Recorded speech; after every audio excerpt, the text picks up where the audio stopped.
Hello বন্ধুরা, কেমন আছো? শুভ হনুমান জয়ন্তী। আমার বাড়ির সামনে যে হনুমান মন্দিরটা আছে সে সকাল থেকে পুজো শুরু হয়ে গেছে। আর এখন একটু ফাঁকা ছিল বলে ছবি তোলা হয়েছে।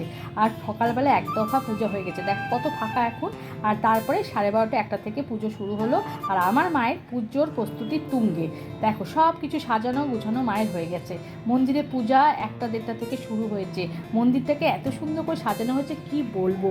আর এখন তো তাও বিকাল, দেখো ভিড় দেখো। আর সন্ধ্যাবেলা আরও ভিড় বাড়বে। আর ধাপে ধাপে পুজো হচ্ছে, ঢাক বাজছে, বাজনা বাজছে। দেখো সন্ধ্যাবেলা বলেছিলাম না ভিড় বাড়বে, বেড়ে গেছে। আর আরতিটা দেখো কি দারুণ হচ্ছে কি বলবো। আর এত সুন্দর পূজা হয় না, আর লোকারণ্য হয়ে থাকে, খুব ভালো লাগে। তারপরে পুজো শেষ পর্ব, যজ্ঞতে পৌঁছে গেলাম। যজ্ঞ হওয়া মানে পুজো শেষ। পুজো শেষ হয়ে গেল, এখন প্রসাদ বিতরণ চলছে। একে একে ভক্তদের হাতে প্রসাদ তুলে দেওয়া হচ্ছে। আর সব ভক্তরা প্রসাদ নিচ্ছে। আর প্রসাদের লাইন দেখো কত, সবাই ধৈর্য ধরে দাঁড়িয়েছে, সবাই প্রসাদ পেয়েছে বন্ধুরা।